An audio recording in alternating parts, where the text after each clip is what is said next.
everyone. Welcome back to Pleasure Principles, the podcast where we explore the many ways we can enhance our well being, pleasure, and fulfillment.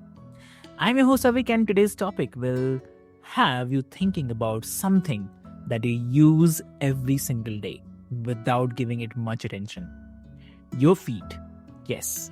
So, whether you are a runner, a weekend warrior, or someone just trying to move without pain, so today's conversation is going to be a game changer.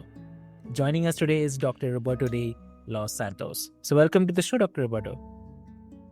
Thank you for having me. Very happy to be here and looking forward to our discussion today. Lovely. So before we start, I'll quickly love to introduce you to all of our listeners. Dear listeners, Dr. Roberto is the youngest partner at the Foot and Ankle Center of North Houston and a key voice in podiatric medicine. So he brings not just expertise, but also passion for helping people stay mobile and pain-free. So he's also a bit of a car enthusiast. So who knows, like maybe we will learn how foot mechanics relate to the pedal too. So Roberto, thank you so much for stepping into the studio, and I'm totally curious about this topic. Welcome to the show. Thank you. So thank you for introducing me. And yes, I'm here in Houston, Texas, here in the U.S. I studied in San Antonio, Texas, did a medical school or podiatry school in San Francisco on the West Coast in California. And full circle, I'm back in my own hometown, in my community where I grew up, trying to help everybody. So very much education, about 11 years of training. Lovely. So, I mean, why do we take our fit for granted? I mean, until something goes wrong. Like, is there a common issue or misconception that you see patients struggling with because they ignored their feet for too long? So it is very common, especially in the elderly patients. They're so used to, in their mind, feeling young, feeling active, but their bodies and their bones, their muscles, they're slowly shrinking, withering away. You got to remember that muscles and tendons are composed of water. And when you age, you have less water in your whole system. Your bones get thinner, they get weaker, and overall, it limits you.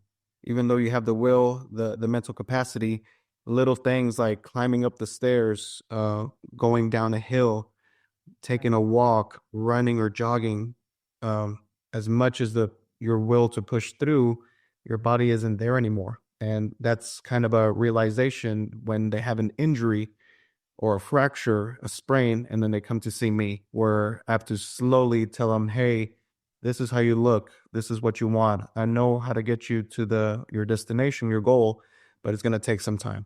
So yes, people take their feet for granted until a small injury, fracture, or even stepping on something they shouldn't have causes a lot of issues. Yeah, I mean, it's my perspective. Definitely, it's really funny when you think about it, because our feet supports everything that we do, from standing to dancing to running marathons. And I imagine, like, when people finally come to you, they are almost in shock. Like, wait, my feet matter this much, huh? So, Anand, what's the most dramatic turnaround you have seen after treating someone? Somebody who had severe pain for 2 years, very common, is called plantar fasciitis, or pain in the heel. There's a fascia connected right to the heel bone that just pretty much tugs, and it's in a chronic inflammation. I give them always 3 options, and once I get them healed, something that they had for 2 years all of a sudden is gone, and they're very happy.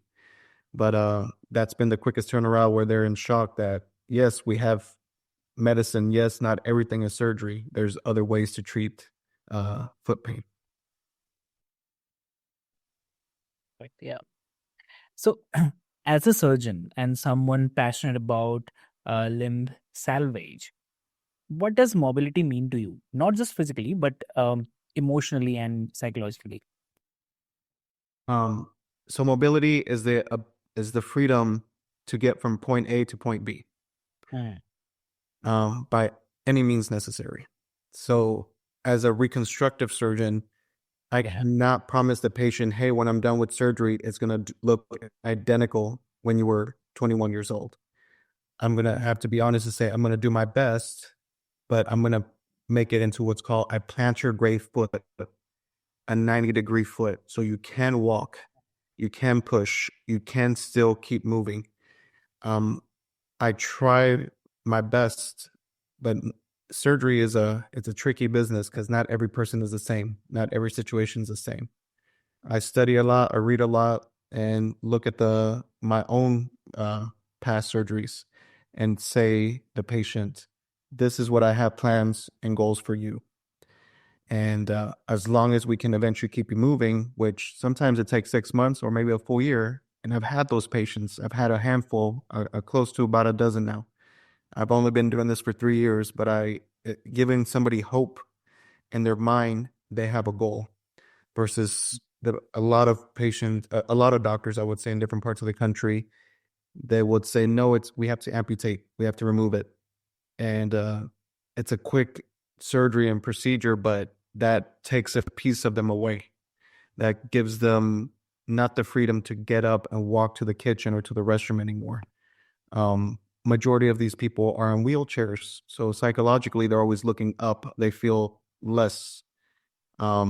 Something simple as just standing is taken for granted, and I'm trying to long term avoid that. That is my goal. That is my passion. Understood. And do you think we underestimate the link between movement and mental health? Yes, yes, yes. And something as recent as COVID, when we were all cooched up in our houses, Mm. without movement, you don't burn energy or use energy. You naturally gain weight.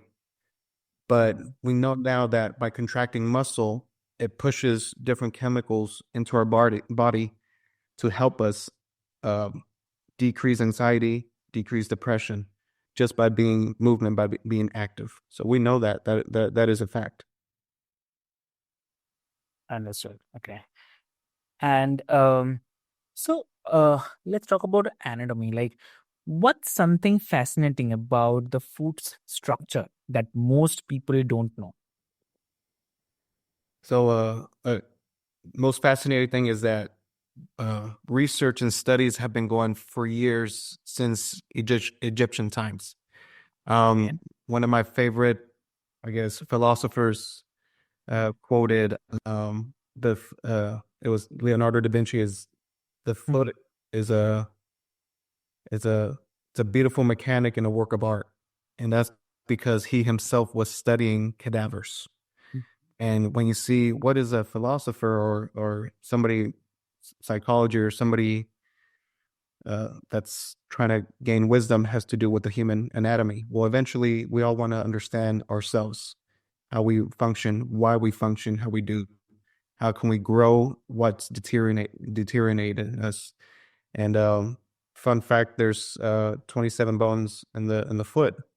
Mm. A lot of people have 26, 27, or 28 based on two little bones called sesamoid bones. So this all mechanics has been going on for years. And even though we live here 2025, we still don't have all the answers. That's mine pretty wild to me. Understood. Understood. And like I read somewhere that Leonardo da Vinci once said that the human foot is a masterpiece of engineering. So do you ever have moments, even as a surgeon, where you are just amazed by how the foot works? Yes, yes. Constantly reminded, especially through athletes, when I see them on television, how, for example, LeBron James is going down the basketball court and he's Mm. gonna jump into the air flawlessly, effortlessly, and do a dunk. And for a split second, all his weight in his body is going against gravity by putting all that power Mm. and energy into the big toe and the second toe, essentially. So for a split second, everything is based off of that small amount of surface area in the whole body. Mm. So shoes are definitely a huge part of foot health, but the fashion industry doesn't always care. So what's the biggest mistake people make when it comes to choosing the footwear? Going with trends. So there's always going to be a new shoe. There's always going to be a new style. Hmm. Shoes, sandals, slip-ons have been going since before ancient times. We weren't Yeah. born with shoes. We were born barefooted. So we were meant to be connected to the earth. However, the reason for shoes is because we have to adapt to our terrain. Not everything is soft as dirt. Some things are sharp, hard. Um, Quick cuts can cause lifelong injuries. So the main thing is that you have a specific foot just for you. Your left foot is not even the same as your right foot. Choosing the proper shoe, once you find your type of shoe that fits you, you will know what it is and you'll probably never go back. I always recommend tennis shoes or running shoes because we're in an active moving lifestyle. If you're standing for long periods of time, that's going to be a different shoe. If you're hiking up the mountains, it's going to be a different shoe. The most common mistake is that they use the improper shoe for the day to day or for a certain activity. You shouldn't wear flip flops if you're going to walk 5 miles. So, Okay. Okay. And speaking of prevention, how important is foot and ankle strength in the overall fitness routines? I mean, should we be incorporating specific exercises into our daily lives? stretching, icing, compression. Okay. So, I think we all naturally want to be healthier, fitter, and doing day to day.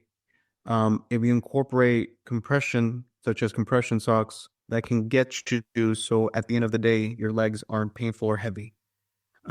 Resting, it's okay to not work out 1 or 2 days of the week or not be super active. The body needs to rest in order to heal itself. Um,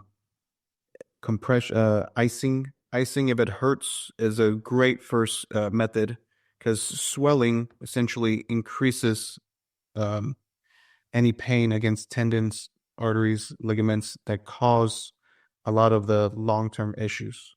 So a quick 5-minute icing after a long day of work can definitely help you long term. But overall strength of tendons and ligaments, no, just stretching. Stretching before, stretching after are sufficient. And you'd be surprised how many people don't stretch anymore. Wow. And is there a simple exercise that you would recommend to people who spend long hours on their feet or sitting at a desk? Yes, if they're long hours on their feet, if they're standing, you can definitely stretch your calf muscles by pulling with a towel or a rope. You want to stretch your Achilles tendon. Second, massages to the heel of your bone, the plantar fascia.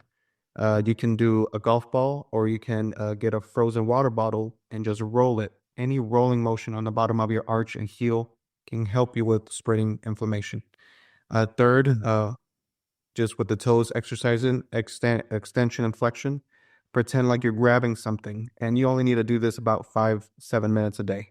But if it becomes a consistent, it helps you long term to be more active. As for people who are sitting down, I would recommend to do the opposite. Do stretches standing up. So against the wall, stretching your Achilles. Against the wall, stretching your big toe.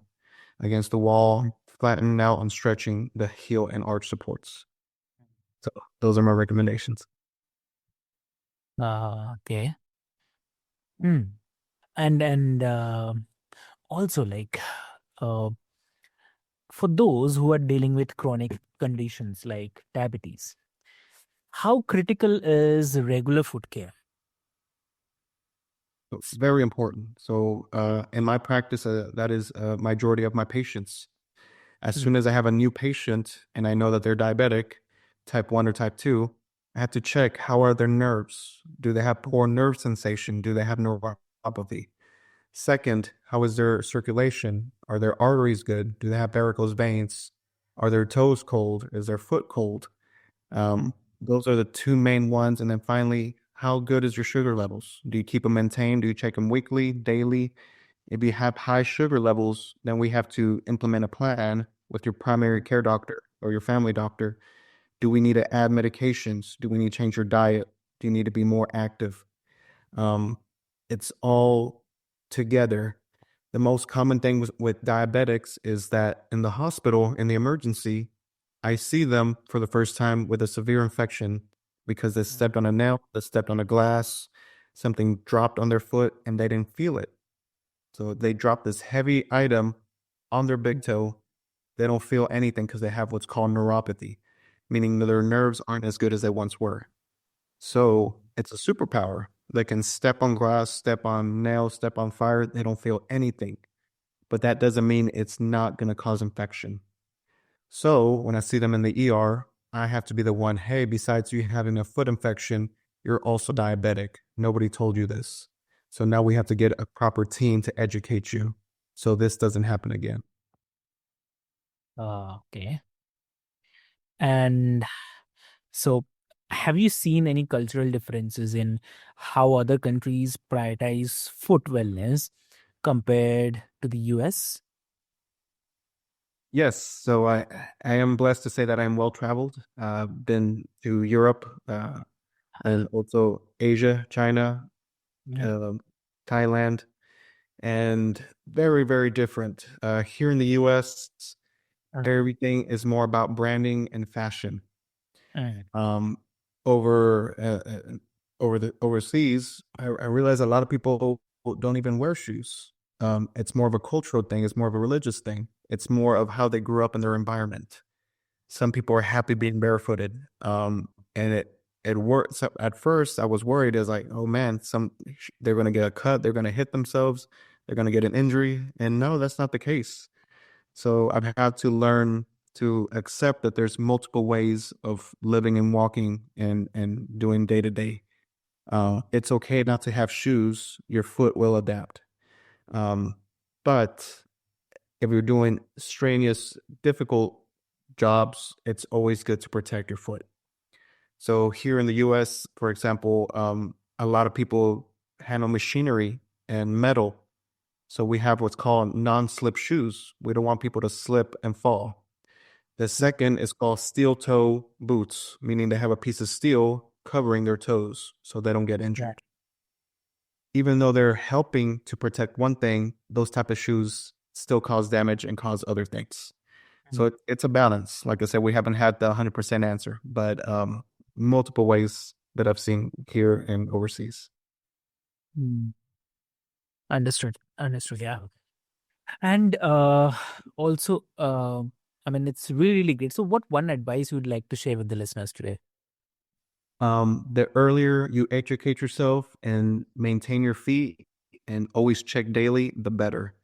You'll be surprised after 1 week, hey, you have fungus on your foot or in your nail. Or, wow, there's this new little mole I've never seen before. Should I get tested to make sure it's not something more severe? If something hurts, people tend to wait 2, 3 weeks. I would say wait a week and then come see a doctor. Don't wait too long. It can be more severe than what you think. It's okay not to have all the answers. Even if you try to look online, that answer might scare you or be the incorrect one. So always go with somebody who's educated, who's got the training, because just because you see one thing, us professionals, we can see 12 different things. So it's up to us to essentially figure out what is causing your issue. So Yeah. early education, try not to go down the rabbit hole of the internet and try to seek a professional within a week, I would recommend. Perfect. That's really lovely. Great. So, Roberto, this conversation has been so insightful. And I'm sure that our listeners are now rethinking everything from their shoe choices to their workout routines. And for those who want to learn more about, or maybe even book an appointment with you, where's the best place to connect? So, our office in Houston, Texas is the Foot and Ankle Center of North Houston. I go to 4 locations, all different cities within North Houston area. I'm also on my own website, drdelosantos.com, which we just launched. Essentially, any elective surgery, I'm welcome to people from all different states and countries here to do it. And finally, on my Instagram, Dr. De Los Santos. Wow. Perfect. So, to all the listeners, remember that your feet carry you through life and they deserve just as much love and attention as the rest of your body. So, if you are feeling inspired today, take a moment to stretch your feet, toss out those painful shoes, and just walk barefoot on some grass. So, until next time, take care of yourself and, as always, find pleasure in every step. So, this is Avik signing off from Pleasure Principles. Thank you so much. Thank you so much. Thank you for having me.